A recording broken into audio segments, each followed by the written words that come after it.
পূজা হলো প্রত্যেক জাতির তার পার্সোনাল, তার চিন্তা চেতনার আলোকে তার পরিমণ্ডলে তার প্রতিমাকে খুশি করার উপায়ের নাম হলো পূজা, ইবাদতের নাম হলো পূজা, তার ধর্মীয় ইবাদত, তার ধর্মীয় আরাধনা যাই বলি আমরা। জি। তো পূজার ব্যাপারে কোরআনে কারিমে আমি 3টা আয়াত বলবো। একটা হলো আন্না হাদা সিরাতি মুস্তাকিমান ফাত্তাবিউ ওয়া লা তাত্তাবিউস সুবুলা।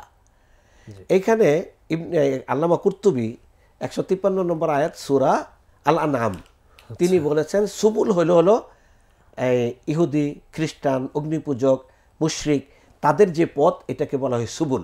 তাহলে সুবুল, যারা সুবুল দিয়ে চলে, সিরাত মুস্তাকিমে চলে না, তাদের সাথে আপনারা তাদের পথে চলবেন না। তাহলে তাদের পথ চলা মানে তাদের পূজাটাও তো তাদের পথ। এটা কুরতুবী বলেছেন তাদের পূজাটা তাদের পথ, সেই পূজায় যাওয়া যাবে না। 1। 2 নম্বর হলো সূরা ফুরকানের 71 নম্বর আয়াত, আল্লাযীনা লা ইয়াশহাদুনা যুর। আমি সবগুলো কথা অন্যদের কাছ থেকে কোট করে বলছি। এখানে দাহাক রাহিমাহুল্লাহ, তিনি হলেন আব্দুল্লাহ বিন আব্বাসের বিশেষ ছাত্র। তিনি বলতেছেন হ্যাঁ, জুর হলো বিজাতিদের পূজা, অমুসলিমদের পূজা। এটাতে না যাওয়াটা হলো মুমিনের বৈশিষ্ট্য। 13টা গুণের কথা এখানে তুলে ধরা হয়েছে সূরা আল ফুরকানে মুমিনের। এর মধ্যে একটা গুণ হলো জেনা করবে না, মিথ্যা বলবে না, এবং এই জুর যে সমস্ত মিথ্যা গায়রুল্লাহর পূজাটা তো শিরক জাতীয় যত অনুষ্ঠান হয় পূজা যাওয়া যাবে না, নিষেধ করে সেখানে যাওয়া যাবে না। এরপরে সূরা মুমতাহিনার প্রথম আয়াত, লা তাত্তাখিযু আদুওয়ি ওয়া আদুওয়াকুম আউলিয়া তুলকুনা ইলাইহিম বিল মাওয়াদ্দাহ।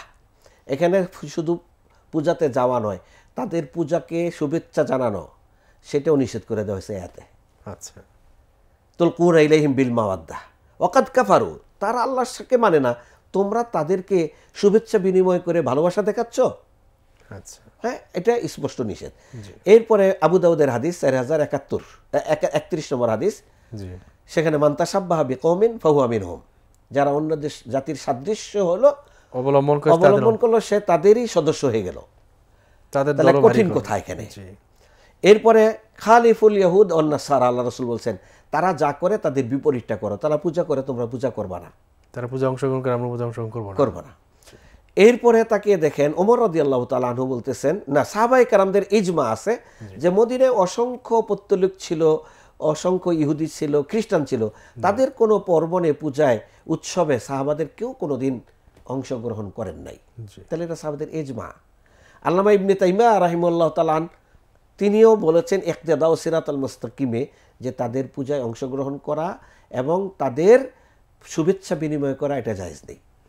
সেম কথা বলেছেন ইবনুল কাইয়িম রাহিমাহুল্লাহ, তিনিও বলেছেন বিজাতিদের পূজায় অংশগ্রহণ করা এবং এই উপলক্ষে শুভেচ্ছা তাহানিয়া বিনিময় করা এটা নিষিদ্ধ, এটা ইসলাম সমর্থন করে না।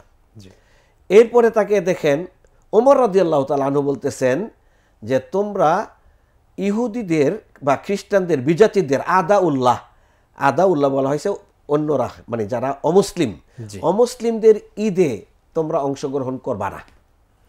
এটা মুসান্নেফে ইবনে আবু শাইবার হাদিসে এটা আছে, ওমর রাদিয়াল্লাহু তাআলা আনহুর কথা। এরপর অন্য হাদিসে ওমর রাদিয়াল্লাহু তাআলা আনহু এভাবে বলেছেন যে তোমরা যদি বিজাতিদের উৎসব উপলক্ষে তাদের গির্জায় যাও, তাহলে আল্লাহর অসন্তুষ্টি, সাখতা, আল্লাহর অসন্তুষ্টি তোমাদের উপর বর্ষিত হবে, আল্লাহর গজব নাজিল হবে, দ্রুত এগিয়ে যাও, এরকম নিষেধ করে দিয়েছেন।